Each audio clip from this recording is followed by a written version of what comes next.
In each time lapse, I'll give a short synopsis of what I did, and then I'll jump into an art topic. I'll include the main brushes I used at the beginning of each time lapse. But of course, you know my go-to blending brush is the soft pastel brush using the smudge tool. So that's usually my blending brush of choice when you see that things are getting smoothed out. So for this one, I wanted to show you all how I would set up a painting if I were starting with line work first. So I make a very detailed drawing to start. And I only go into the painting once I'm confident with the drawing. This isn't how I usually work, but I found it's nice because the hard work is done at the beginning of the piece, when my energy is highest. So I may try this process more in the future. A question I get asked sometimes is, were you always able to draw? And the answer to that is absolutely not. I don't think I went into life with any amount of extra talent, but I was blessed with one thing in particular that I think has been the driving force for me, and that's simply my extreme passion for it. Colors, shapes, light, when I see these things, I'm just amazed by their beauty. I could spend all day making art and admiring art, and that's how I know it's my passion. So if you're like me and you have this same drive, then you probably want to always continue to improve your drawing and painting skills like I do. So how do we do that? We learn and we practice, and we repeat these things for the rest of our lives. How I learn is I love to read art books, and I also like to take art classes, in person and online. I embrace the idea of being a lifetime student. When I'm out of learning mode for too long, I find my work begins to plateau, or even get worse. When that happens, I know it's time to dedicate myself to learning for a while. So I watch a Skillshare class, or I head out to the community college, or I join a painting group. Then after I learn a bit of new information, or have been reminded of something I know but with a fresh spin on it, then it's time to put it into practice. So I make a painting study, from life, a photo, or from my memory, to really test the ideas, focusing on whatever it is I learned. I'm also a big advocate of challenges, so challenging yourself to 30 days of painting every day, or 100 days, etc. So I think the best way to improve in art is to embrace a lifestyle of being a forever learner, who diligently works hard and puts forth the effort. In this painting, I wanted to have some fun. I wanted to let my brushstrokes be expressive. Being painterly can require an uninhibited sort of mindset for me, which I don't often have. But here I was ready to be more free with my approach. I used my oil painting Procreate brush pack for this, and I've included most of the main ones I used in the brush set in this class. So since this one is more stylized, let's talk about how to find your style. I think individual style is partly innate and partly a mixture of all the things we admire. I think it's something that's developed over time through creating lots and lots of art.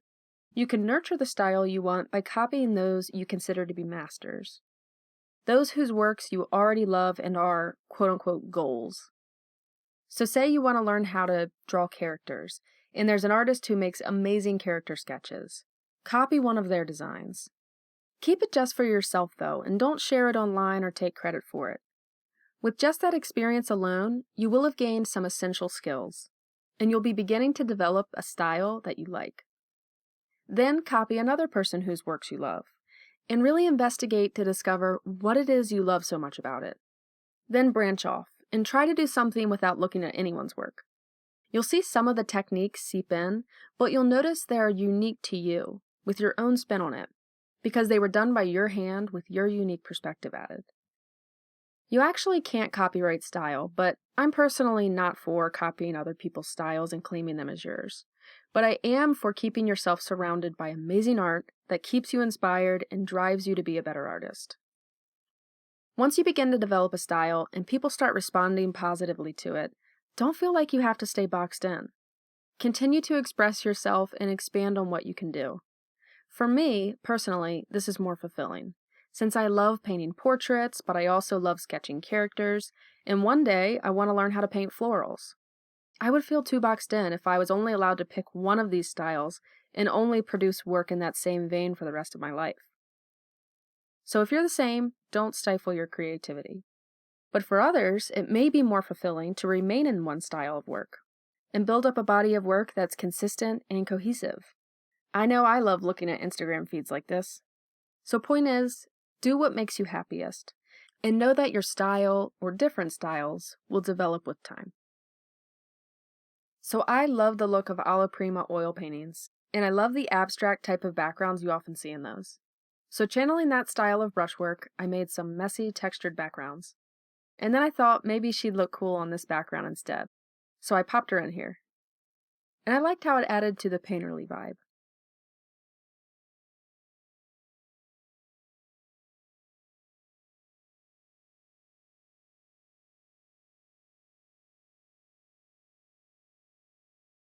In this painting, I wanted to set up the drawing before heading into paint. So I focused on the structure of the head first, and then after that, went in with colors.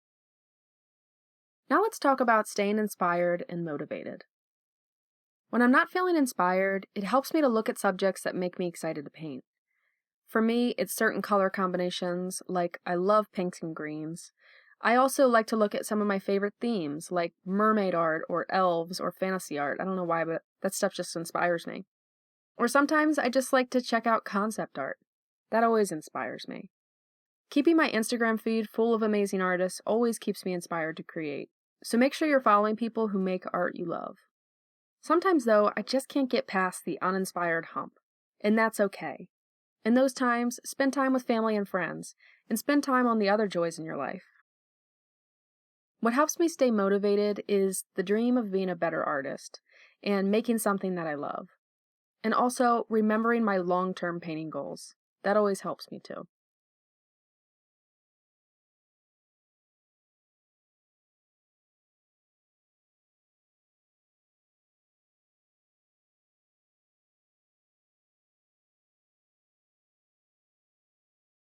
On this painting, I kept it pretty soft. I didn't go into much detail on the features. Sometimes I think less is more, so that was my approach going into this one. I also loved painting his forehead. This reference made me have more of an appreciation for this underappreciated feature. Sometimes people ask, how long should I spend on a portrait? And there's no rule for that. Personally, I spend anywhere from 1 to 5 hours on a portrait made in Procreate. When I go past 5 hours and it's just a portrait and not a full figure, that's when I know I've gone into noodling mode and I've stopped being decisive. So I think that's what it's more about. Knowing when you've gone into autopilot and aren't thinking anymore. That's when it may be time to step back, let your brain refresh, and then come back to it again later. Most of my paintings aren't done in one session, unless I'm doing a quick 1-hour study. Otherwise, I'll usually come back 2 to 4 times before I'm finished. Once I get past about 4 times, though, I'm probably never finishing that thing. So short answer, work for as many hours as you're being productive and progressing the piece forward. If you've been stuck in the same spot for a while, put it away and come back to it later with a fresh eye.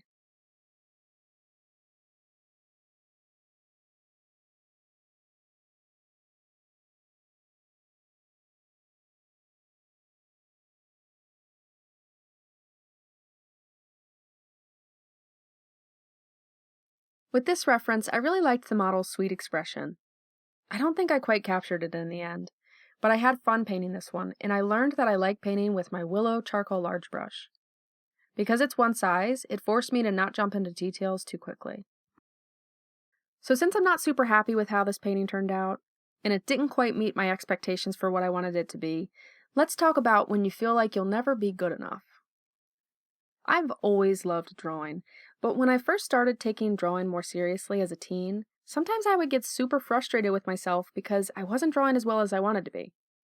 And I wasn't meeting my expectations for myself. Sometimes I would even rip apart my sketches in frustration. I still feel like this sometimes, but much less. Occasionally, I'll delete an unsalvageable drawing. But when I'm drawing now, I feel more free to enjoy the process and enjoy the learning experience, rather than just feeling frustrated by my lack of ability.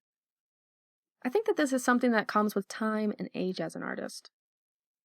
I've been serious about art for over 10 years now, and looking back, comparing my experiences now to at the beginning, I get much less frustrated with myself now that I've learned more.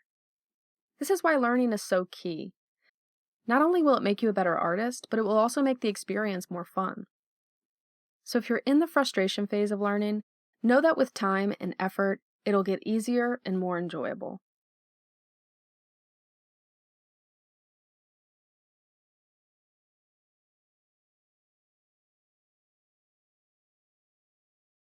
You'll see a little jump in progress here, and that's because I did a little work in Photoshop. Not because I couldn't do it in Procreate, but sometimes I move over to Photoshop to change up my perspective. Sometimes even just the added distance I can get from my screen can give me a new perspective and a fresh eye for mistakes. Like I said, my expectations for this one were higher, but that's okay. I'm not going to love every drawing I make, even after drawing for 10 plus years. But I learned something with this one, and that makes it worth it for me. With this painting, I wanted to do a quick study with my oil painting brushes again. I wanted to make the subject the light, rather than capturing the model's exact likeness. I feel I say this in every class, but it's because I think it's so important, and that's to keep in mind the value structure when you're painting. We have to understand the lighting situation. For example, on the skin, if I'd made a value too light, it would look like a bump, and if I'd made a value too dark, it would look like a hole.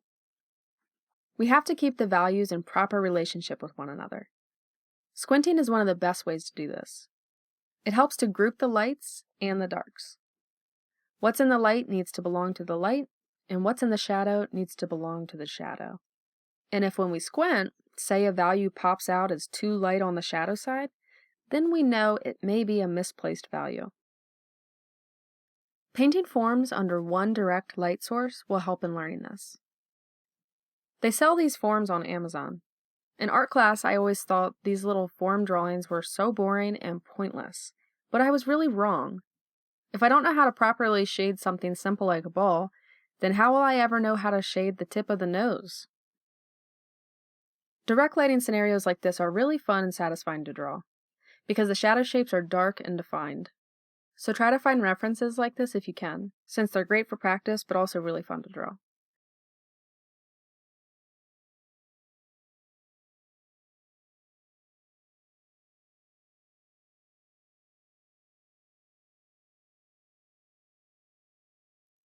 In this painting, I experimented with starting off with a really soft brush, and I kept this one soft and stylized. Speaking of references, I got this image and a lot of the images in this class from Shutterstock.com. I have their 10 image a month plan. I wanted to tell you about some free resources though.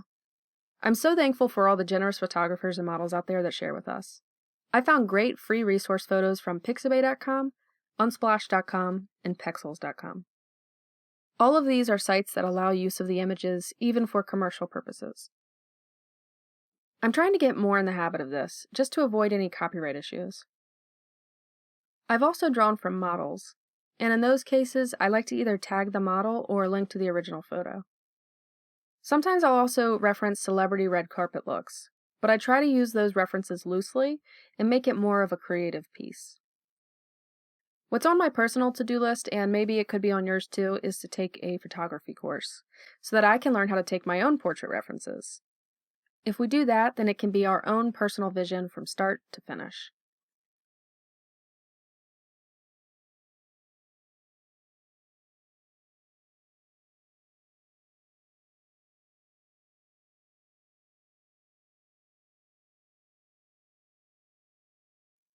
With this painting, I went into it wanting to spend a little bit of time developing the portrait, so I went into this one with some patience, and I needed it for the hair.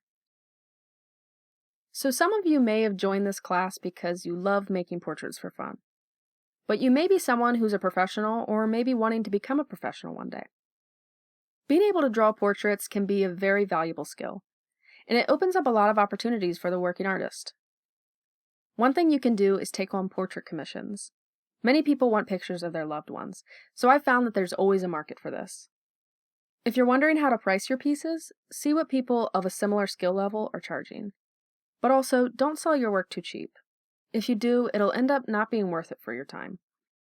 So come up with what you think will be worth the time you're going to spend, and then adjust as you learn what works for you. You can also take on character concept work. Many creatives, like writers, need someone to bring their characters to life. So being able to draw people is a wonderful skill to have if you're interested in taking on concept work. I think you can grab attention with a face better than anything else, so you can be hired to make a portrait for an ad. Procreate actually hired me to create a portrait for their Procreate 4.0 release, and it was one of the coolest opportunities. And there's not just freelance work opportunities, but opportunities to teach, like I do here. Teaching portrait drawing and painting is one of the most rewarding things I get to do, and there's always someone else coming up who's ready to learn. So if you have something to share, teach it. There's a lot of opportunities with being a portrait artist, but we don't just do it for the monetary opportunities. It can be extremely rewarding to paint faces and experiment with different looks, feelings, and stories. So if you find yourself enjoying this, keep at it. Always strive for better, and opportunities to make money with your craft will come. I promise.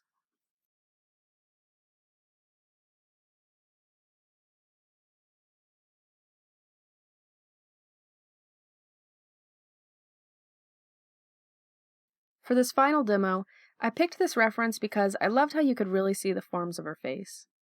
And I also thought the pose was really pretty and sweet. I may come back to this one and put more time in, but I wanted to try a new approach with this one. I was pretty disciplined with myself. I only made the reference less blurry as I felt I was ready for it. This really helped me focus on forms, value changes, and the edges. When I first started drawing, I thought the more detailed, the better the piece. But as I worked more, I developed a deeper appreciation for soft edges.